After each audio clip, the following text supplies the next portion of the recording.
Dis-nous, pasteur. Shalom, shalom, frères et sœurs dans le Seigneur. Soyez bénis, vous tous qui nous suivez, dans le cadre de cette émission Dis-nous, pasteur. Et nous en sommes à notre troisième émission et notre thème principal est la destinée prophétique.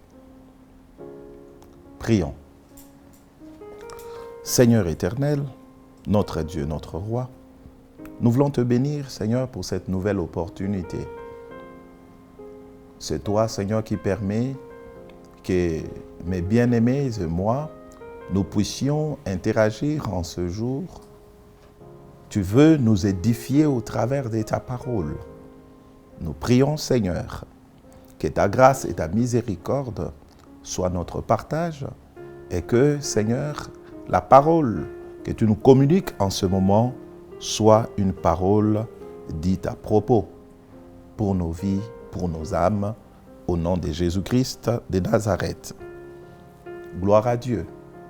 Frères et sœurs dans le Seigneur, nous sommes dans notre étude sur la destinée prophétique. Et dans nos précédentes émissions, nous avons parlé sur ce que signifierait pour nous la destinée prophétique. Et nous avons dit que la destinée prophétique, c'est notre raison d'être. La destinée prophétique, c'est le but prophétique.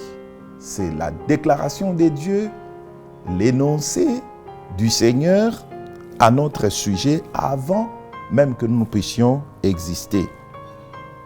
La destinée prophétique, c'est le projet de Dieu, formé avant la fondation du monde.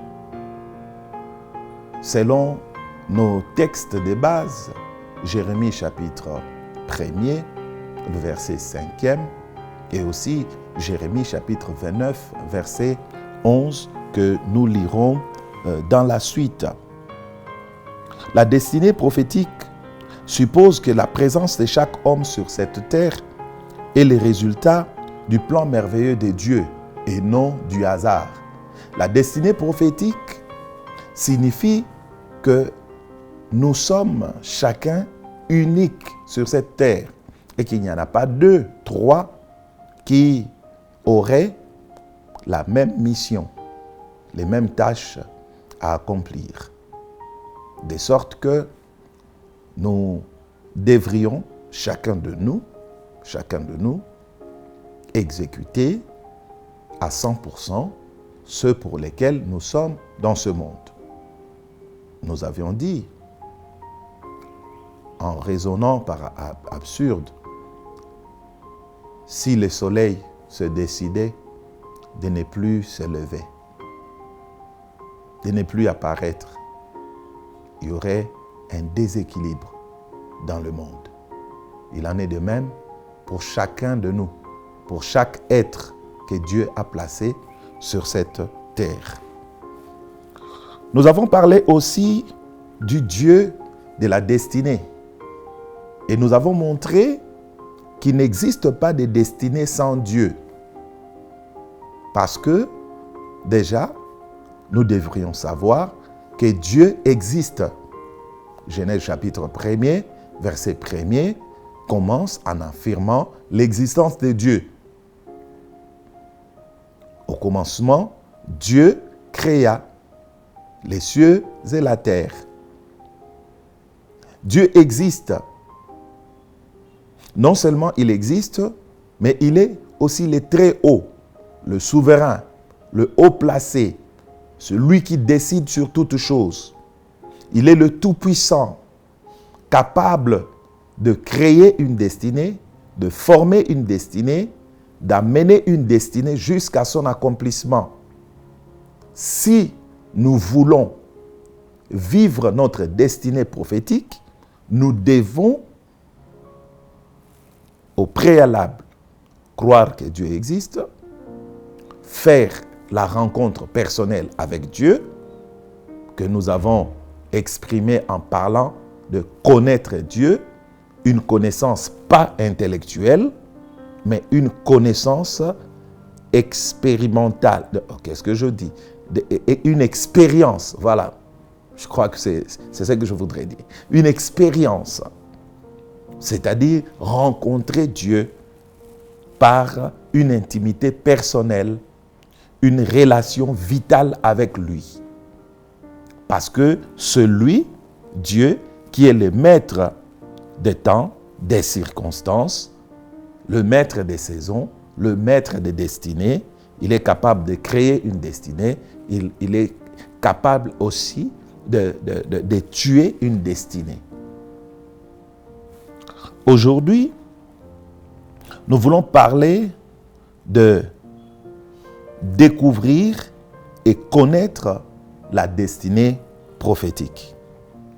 Découvrir et connaître la destinée prophétique. Je vous propose plusieurs textes. Je vous prie de les noter. Et nous, pour raison des temps, nous allons lire juste 2 ou 3 textes. Notez Deutéronome 28, verset 29, Néhémie, chapitre 6, verset 11, Jérémie 33, 3, Matthieu, chapitre 15, verset 24, Matthieu 16, verset 13, Marc 8, 27. Vous pouvez les noter. Sans oublier Jérémie chapitre 1, verset 5 et Jérémie chapitre 29, verset 11 qui sont nos 2 textes de base. Je m'en vais lire Néhémie chapitre 6. Néhémie chapitre 6, le verset... Néhémie chapitre 6, tournons les pages de nos Bibles. Néhémie chapitre 6, le verset 11e. Néhémie chapitre 6, verset 11. Il est dit ceci. Je répondis, un homme comme moi prendre la fuite? Et quel homme tel que moi pourrait entrer dans les temples et vivre? Je n'entrerai point. Notez la première partie. Un homme comme moi prendre la fuite?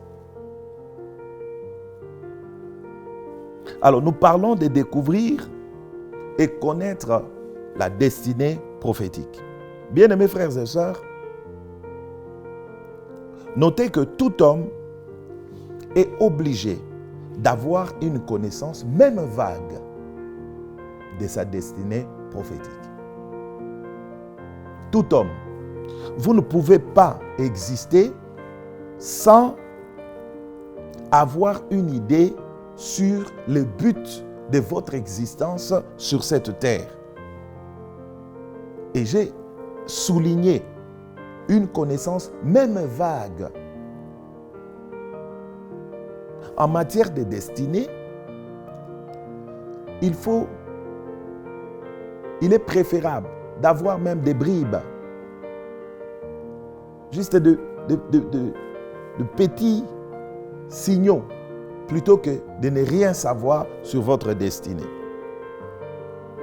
Parce que la connaissance de votre destinée vous permet de connaître votre identité. La connaissance de votre destinée vous permet de connaître votre identité. Et le philosophe grec du 5e siècle, avant Jésus-Christ, je crois qu'il s'agit de Socrate, qui a dit « Connais-toi toi-même ». Il est impérieux de connaître votre identité. C'est un impératif. Vous devez connaître votre destinée. Parmi les choses qui feront votre force, il y a le fait de connaître votre raison d'être sur la terre. Vous devez parvenir à répondre à la question de savoir qui suis-je? Qui suis-je? Si vous voulez vivre tranquillement dans ce monde, vous voulez vous mouvoir tranquillement dans l'univers, cherchez à connaître votre destinée. C'est très important. Là, vous connaîtrez votre identité parce qu'il est utile pour l'homme de savoir qui il est. Qui suis-je? Parmi les textes que nous avons donnés, il y a ce texte où Jésus pose la question à ses disciples. Qui dit-on que je suis? Qui dit-on que je suis? Moi, le Fils de l'homme. Il voulait savoir si les autres avaient la même connaissance de lui que lui-même en avait sur son propre compte. Alléluia. Jean-Baptiste a dit, je suis la voix de celui qui crie dans les déserts. Aplanissez les chemins du Seigneur, comme a dit Ésaïe le prophète. Jean-Baptiste connaissait qui il est. On vient lui poser des questions. Es-tu le Christ? Es-tu? Il dit non. Moi, je sais qui je suis. Je ne suis pas le Christ. Je suis la voix de celui qui crie dans le désert. Mon frère, ma soeur, vous qui me suivez à cette heure, pouvez-vous répondre à cette question? Qui êtes-vous? Quelle est votre identité? Le Seigneur Jésus dira, vous m'appelez Maître et Seigneur, et vous dites bien, car je le suis. Pourquoi va-t-il leur dire, vous dites bien car je le suis? Parce qu'il savait qu'il était le Maître et le Seigneur. Il le savait, il connaissait son identité. Il savait qui il était. Bien-aimés frères et sœurs, connaître votre destinée prophétique, c'est donc vous connaître vous-même. L'identité personnelle. Connaître votre identité personnelle. Prendre conscience de vous. Prendre conscience de ce que vous êtes. De vos comportements, besoins, valeurs. Vos défauts. Vos qualités, vos émotions. Ce n'est que quand vous vous connaissez vous-même que vous pourrez vivre pleinement sur cette terre. La connaissance de la destinée nous renseigne sur les raisons de notre existence. Les raisons de notre existence. Pourquoi suis-je sur cette terre? Pourquoi suis-je sur cette terre? Que suis-je appelé à faire dans ce monde? Quelle est ma mission? Voilà. Quelle est ma mission? Qu'est-ce que je suis censé faire? Quand vous connaissez votre destinée, vous connaissez alors ce que vous êtes venu faire dans ce monde. Notez que la connaissance de ce que vous êtes venu faire dans ce monde vous facilite l'accès sur le chemin de la réalisation de la volonté de Dieu. Notez que quand je parle de la volonté de Dieu ici,